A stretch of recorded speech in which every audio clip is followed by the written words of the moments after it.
I found out I was going to be a dad on a Tuesday 30 minutes before clocking in with a text from my wife that said, "Surprise baby," and a photo of a plastic stick on our bathroom sink. I stared at the screen until the letters blurred, then laughed out loud in my car like an idiot because for a second I actually believed the universe finally tossed me a good thing. I bought flowers, a stupid blue onesie from the pharmacy because they only had blue or pink and I panicked, and I drove home rehearsing some corny speech about how I'd always be there for them. When I opened the door, my best friend Ethan was already in my living room hugging Maya, and something in my stomach went cold before my brain could catch up. Ethan's been my guy since middle school, my brother, first call for beers, for moving couches, for every heartbreak. He turned and clapped me on the shoulder like a proud coach. "You're gonna crush this, man." Maya wiped her eyes, smiling too wide, too bright, like she'd practiced it in the mirror. I told myself I was being a paranoid asshole, handed her the flowers, kissed her forehead, told Ethan to stay for dinner. We made jokes about names, he cracked open a beer, and when Maya went to the bathroom he leaned in and said, "You'll be a great dad," and there was a flicker in his eyes I couldn't place. That night I lay awake listening to Maya breathe and stared at the ceiling while, "Great dad," echoed in my skull like a fucking taunt. The weirdness started small, and if it had been anyone but Ethan I probably wouldn't have noticed. He just happened to swing by every other day with groceries or prenatal vitamins or a humidifier he swore was essential. He picked out stroller models like he'd been studying for years. He started calling the bump, the bean, like it was a private joke he and Maya shared. Every time I reached for her phone she was quick to grab it, laughing, "Memes, babe, relax." When we told our parents, mine cried and hugged me, hers cried and hugged Ethan by accident because he was standing too fucking close. I laughed it off, but that night I found an Uber receipt on our kitchen counter. 2 stops, one at her office, one at Ethan's building, timestamped during the week Maya swore she was working late. My chest went tight. I asked her about it as calmly as I could and she rolled her eyes. "He lent me his charger, my phone was dying." Stop turning everything into a conspiracy. I'm not proud of what I did next, but love makes you crazy and fear makes you cruel. I pulled the spare iPhone out of the junk drawer, the old one with the cracked back, and I set it up as a baby monitor tucked behind the cookbooks in the kitchen aimed at the common area. I told myself I'd check it twice, get peace of mind, delete it, never think about it again. 2 days later I'm at work and the motion alert pings. I open the feed and see Ethan in my kitchen, sleeves rolled, chopping vegetables like he pays rent, and Maya leaning against the counter with this soft look I haven't seen on her face since before we got married. I crank the volume. He says low, "How's our bean?" and she laughs, "Don't say our when he's around." My vision tunnels. Then her phone buzzes on the counter, the screen lights up with a text preview for me that says, "Did you tell him?" And Maya snatches it up so fast she knocks a spoon to the floor. She whispers, "Not yet," and then she pauses, glances toward the hallway and adds, "We should wait until after your party. It'll be cleaner." My hands shake so hard I have to put the phone down. Ethan's birthday is next weekend. A barbecue at his place, the whole friend group, his parents, my parents, everyone. I tell myself I misheard, that "our bean" is a joke, that "tell him" means something else, anything else, but then Ethan steps closer, too close, and says, "He's not stupid forever, Maya," and she presses her forehead to his chest and breathes, "I know." My heart hammers, my mouth goes dry, and I realize I'm about to throw up in the middle of my office. I leave early, drive around until the sun goes down, rehearse 1,000 versions of a confrontation that end with me in handcuffs. When I finally walk in, Maya is sitting on the couch scrolling through stroller reviews and Ethan is gone. She smiles like nothing's wrong.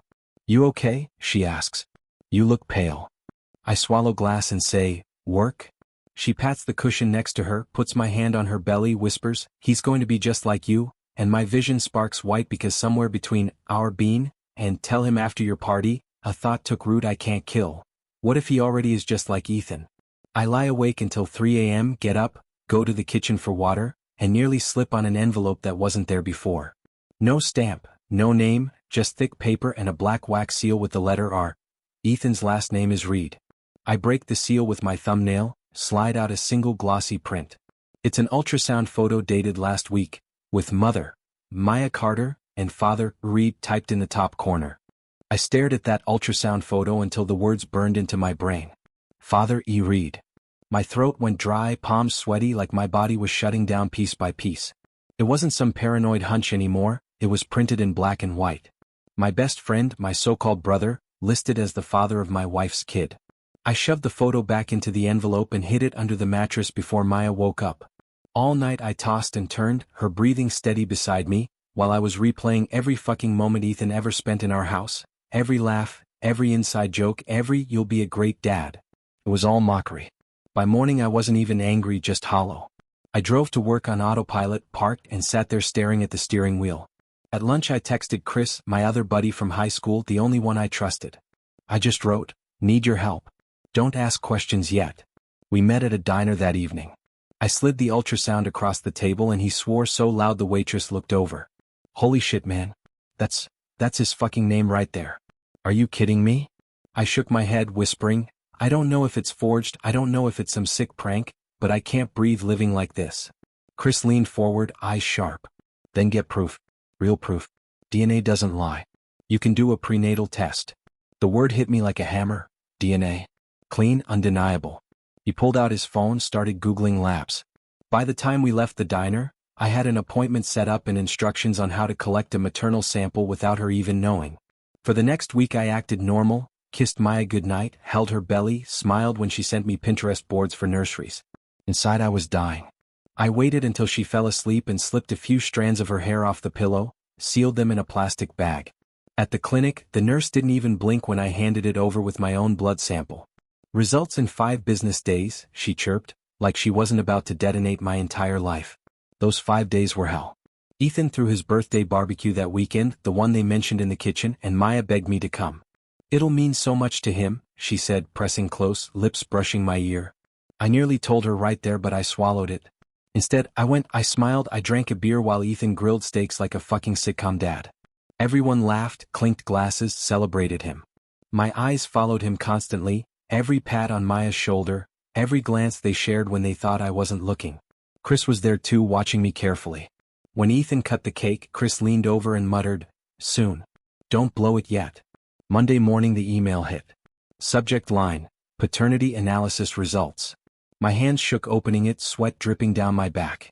The words blurred until I found the line that mattered: probability of paternity, 0% for husband. Beneath that, 99.9% probability for listed comparator, Ethan Reed. My vision went white, then black, then I was laughing in my empty office like a lunatic because now I had it, the nail in both their coffins. I didn't forward it, didn't print it at work. I drove to Staples, printed 3 copies, slid them into a folder. That night, Chris came over and we spread everything across my table. The ultrasound, the screenshots from the hidden phone, the Uber receipt, and now the DNA results. He tapped the folder. "This is it. You can nuke them both." I leaned back, staring at the ceiling. It's not enough to just scream at her. She'll cry, he'll deny, somehow I'll be the asshole. I need to end them publicly where no one can twist it. Chris smirked. "So when?" I picked up the invitation to Ethan's next big gathering, some stupid housewarming barbecue he was throwing for his new apartment in 2 weeks. I clenched it so hard it crumpled. "There?" I whispered. "I'll do it there. In front of everyone." What I didn't know was that Ethan wasn't as cocky as he looked, because 2 days later I found another envelope on my doorstep. Same wax seal, same thick paper. Inside was a handwritten note. "If you don't stay quiet, you'll lose more than your marriage." I read that note 100 times, fingers trembling so bad I almost tore the paper. "If you don't stay quiet, you'll lose more than your marriage." The words dug into my brain like claws. Who the fuck left it? Ethan? Maya? Some cowardly third party who thought they could scare me into silence? I paced the kitchen until sunrise, every creak of the floor making me whip around like someone was behind me.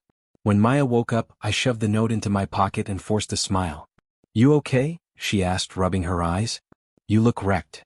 I muttered something about bad dreams and kissed her forehead while burning my throat. At work, I showed the note to Chris. He read it, whistled low. "That's a threat, man. They know you're onto them." My chest felt tight. "Then they're scared." Good. But underneath the bravado I felt a flicker of doubt. What if they weren't bluffing? What if Ethan tried to ruin me first? Chris leaned forward. "You're still going through with it, right? Housewarming." I nodded. "Especially now." He grinned. "Then you need to hit them so hard no one can spin it. You can't just drop a folder, you need a fucking show." For the next days I became obsessed. I couldn't focus on anything else. I gathered every scrap of proof. Uber receipts. Screenshots of Maya and Ethan's little bean jokes. The ultrasound with his name. The DNA results with that brutal 0% next to my name. I made copies, backups, Even stashed one in Chris's car in case someone tried to lose mine.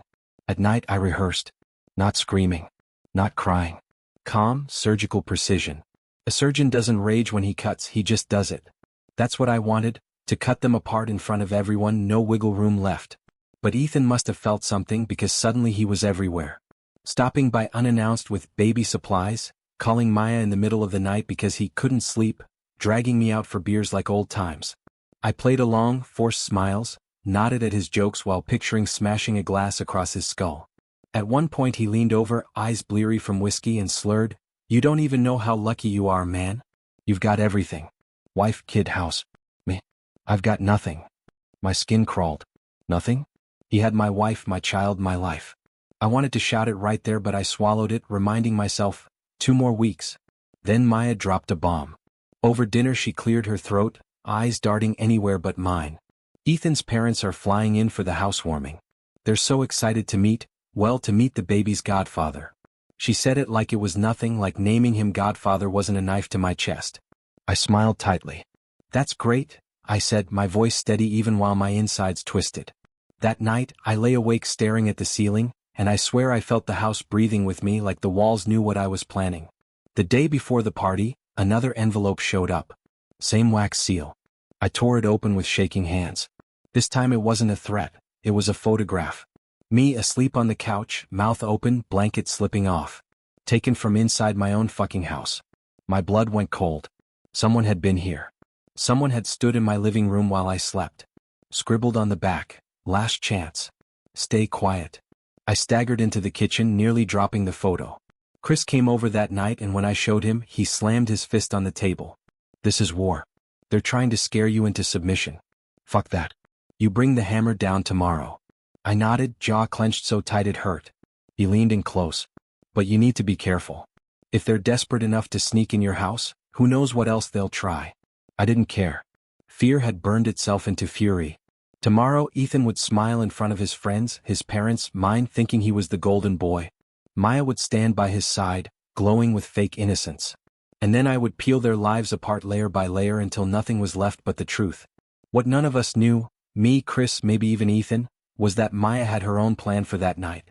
The day of Ethan's housewarming felt like waiting for an execution. I put on a clean shirt, pressed slacks, polished shoes, the whole 9 yards. If I was going to burn my life down, I wanted to look sharp doing it. I slipped the folder of evidence into my jacket like a weapon, checked the USB stick in my pocket twice. Chris offered to drive so I wouldn't chicken out. The whole ride he kept saying, "Calm, surgical, remember?"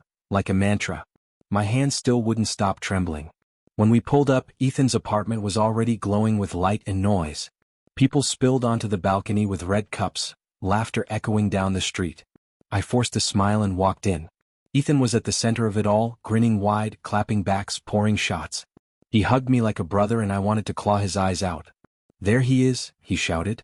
"The man of the hour." Everyone cheered, and for a second my stomach lurched. Were they cheering me or mocking me? Maya floated through the crowd, glowing in a way that made bile rise in my throat. She wore a tight dress that showed off the bump, and when she caught Ethan's eye, the corner of her mouth twitched in a smile only he seemed to notice. She came over, kissed my cheek, whispered, "Try to have fun, babe," like I wasn't about to detonate the entire evening. I played along, sipping a beer, shaking hands, nodding at stories I couldn't hear. Chris hovered nearby, eyes darting, watching for my signal. The plan was simple. Wait until everyone settled in the living room for the toasts, then drop the bomb. No screaming, no violence, just the truth, cold and sharp, with witnesses stacked to the ceiling. When the moment came, Ethan raised his glass. "Thanks, everyone, for being here. You're my family. This year's been tough, but tonight I feel like the luckiest guy alive." He glanced at Maya, and I swear her face lit up like he'd just proposed. My vision tunneled. Chris elbowed me now. I stepped forward, heart pounding in my throat.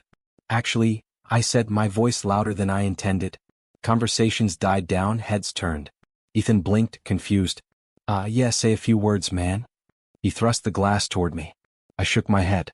"Not words. Proof." I pulled the folder from my jacket and slapped it onto the table. "Proof that my best friend has been fucking my wife. Proof that the baby she's carrying isn't mine, it's his." Gasps rippled through the room. Ethan's smile crumbled. Maya froze, hand on her belly. I opened the folder, laid out the ultrasound with his name typed at the top, the Uber receipt, the screenshots. Then the final sheet, the DNA results. 0% mine. 99.9% Ethan Reed. My voice shook but it carried. So congratulations, buddy. You're not just the godfather. You're the father. The room exploded. Chairs scraped, people shouted. Ethan stammered, this is bullshit, he faked this. Maya's face twisted, tears springing instantly like she'd rehearsed. It's not what it looks like, but Chris stepped up, waving the DNA report. Bullshit? Stamped, notarized, certified. You can't fake science, asshole. Ethan turned red, veins bulging in his neck. You set me up. You're jealous. You've always been jealous. He lunged like he was going to grab me, but half the guests held him back. His own mother looked at him like he was a stranger. Maya tried to come to him, but I blocked her with one hand. Save it. Both of you. I've been watching you whisper in my kitchen, sneaking around in Ubers, laughing behind my back. You think I'm blind? You think I'm fucking stupid? My voice cracked, rage spilling out. No. I'm just done. I dropped my wedding ring onto the table with a sharp clink, turned to Ethan's stunned parents and said, This is your son. A coward, a liar, and a thief. Then I looked at the crowd, my voice steady now. And this is my wife. The woman who turned our home into a joke. Maya reached for me sobbing, Please just let's talk, but I stepped back. There's nothing left to talk about. Not after this. Silence stretched, the weight of the truth suffocating the room. Then someone muttered, Holy shit, and people started filing out, shaking their heads, whispering. The party was over. Ethan's big night turned into his public execution. But just as I turned to leave, Maya's phone buzzed on the counter. A message preview lit up the screen. One word. One name. Not Ethan's. And my blood went cold all over again. The name on Maya's phone lit up like a spotlight in the dark. Not Ethan. Someone else. My chest tightened as I read it again, trying to make sense of it. She scrambled for the phone, but I was faster. I snatched it off the counter, ignoring her screams. The message was short, almost casual. Call me when you're alone. We need to talk about the baby. My stomach flipped. Another man? Another fucking secret? Ethan was still yelling, trying to push past his own friends, but the room froze when I held the phone up. So tell me, Maya, was Ethan just your warm-up? Who the fuck is this? Her face drained of color, lips trembling. She reached out, whispering, Please not here. I barked a laugh that didn't even sound human. Here is perfect. Everyone deserves to know how deep this shit goes. Chris leaned over, muttering, Man, maybe this is enough for tonight. But I couldn't stop. The rage had momentum now, like a runaway train. I opened the messages, scrolling through strings of texts, coded words, late-night calls, even a hotel booking under her name just 2 months ago. Ethan was shouting, What the fuck, Maya? Who is that? And for the first time he looked less like a smug bastard and more like a man realizing he wasn't special either. Maya broke then, sobbing so hard she could barely breathe. It was before Ethan. I didn't mean for any of this to happen. I don't even know who the father is. Her words were knives slicing through the chaos. The room went silent, stunned. Even Chris just stared at me wide-eyed. I dropped the phone onto the table beside the folder, the ring, the wreckage of what used to be my life. My voice was low, almost calm. So the truth is, nobody knows who the father is. Not you, not him, not anyone. I shook my head, laughing bitterly. Jesus Christ. I wasted years on this circus. People started whispering again, louder now. Some guests grabbed their coats, disgusted. Others just stood frozen like they'd witnessed a car crash. Ethan shoved past me, eyes blazing. You ruined me, he hissed. I leaned close, whispering back, No, you did that yourself. Then I walked out, leaving them screaming at each other, leaving the party in ruins, leaving behind the woman I thought I knew. For the first time in months, maybe years, the night air felt clean in my lungs. But deep down I knew this wasn't over. Not with Maya. Not with Ethan. And definitely not with the mystery man whose name was still glowing on her phone. The night after the party I couldn't sleep. Every time I closed my eyes I saw Ethan's twisted face, Maya's sobs, the look on everyone's faces when she admitted she didn't even know who the father was. But worse than all of that was the single glowing name from her phone. Daniel. Just 6 letters, but they burned hotter than fire in my brain. Who the fuck was Daniel? By morning I'd torn through every corner of the house like a madman, searching for anything with his name. Bills, receipts, notes, nothing. It was Chris who finally said, Bro, you're looking in the wrong place. You need to check the cloud. Backups, emails, people forget that shit. So we sat there, hacking through Maya's accounts while my hands shook so bad I could barely type. And then I found it, a chain of emails between her and Daniel going back almost a year. The first ones were playful, flirty, nothing more than stolen attention. But as I scrolled, my stomach dropped. They weren't just talking. They were meeting. Hotels. Lunches. Nights when she swore she was visiting her mother. And the worst part? The dates overlapped with Ethan. She wasn't just cheating with my best friend. She was juggling both of them like some sick game. I wanted to vomit. My wife, had turned our marriage into a fucking roulette wheel. I slammed the laptop shut, pacing so hard I nearly wore a hole in the floor. You've got to confront her, Chris said, eyes wide. This guy, he's not some random hookup. Look at the way she talks to him. Future plans. When it's finally just us. She was lining him up for the long haul. The rage boiled over, but underneath it all was a deeper dread. What if Daniel was the real father? What if Ethan's betrayal was just a sideshow, and the truth was even uglier? I grabbed my keys, heart pounding. Chris tried to stop me, but I was already out the door. I drove straight to Maya's work, stormed into the lobby and asked for her. The receptionist stammered that she'd called in sick. Of course she had. My phone buzzed then, unknown number. I answered, voice raw. Hello. A man's voice, low and steady, came through. Stop digging. You don't want to find me. My chest froze. Daniel? Silence, then a click. I stood in that lobby shaking, phone limp in my hand. Whoever he was, he knew I was onto him. And he wasn't scared. That night, I sat in the dark of my kitchen with the laptop glowing in front of me, reading the last email over and over. When the truth comes out, it'll finally be us. You, me, and the baby. My blood ran cold. Whoever Daniel was, he thought the baby was his. And Maya? She hadn't corrected him. I couldn't shake those words. You, me, and the baby. They echoed in my skull like a gunshot that wouldn't stop ringing. If Ethan was a betrayal, then Daniel was something darker. Someone planning a future with my wife behind my back. I needed to know who the hell he was. So I dug. Nights blurred into mornings as I went through every scrap of info I could pull from her emails, bank statements, cloud files.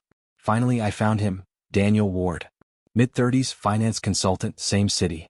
His LinkedIn was polished, his photos smug. The kind of guy who always wore expensive suits even to casual events. He looked like the type who thought the world belonged to him. I drove to his office building the next day, parked across the street, and waited. Hours passed before he finally walked out, adjusting his tie like he owned the sidewalk. And that's when my blood turned to ice, because Maya was already there, waiting by his car. She wasn't crying or nervous. She was smiling. That warm, secret smile I thought was mine years ago. I gripped the steering wheel so hard my knuckles went white. I wanted to charge across the street, drag her away, smash his smug face into the pavement. But instead I stayed frozen, watching as he leaned down, kissed her belly, and whispered something that made her laugh. Then they got into his car together and drove off. When I finally made it home, Chris was waiting. I told him everything, voice raw, and he nearly flipped the table. So she's stringing Ethan along while Daniel thinks he's the dad. Jesus Christ, man. She's fucking insane. I buried my face in my hands. What do I do, Chris? DNA test already proved it's not mine. What if it's his? What if she's planning to dump both of us and run with him? Chris slammed his fist down. Then you find out. You corner this Daniel, make him talk. He's cocky. Guys like that slip up when they think they're untouchable. That night I followed them.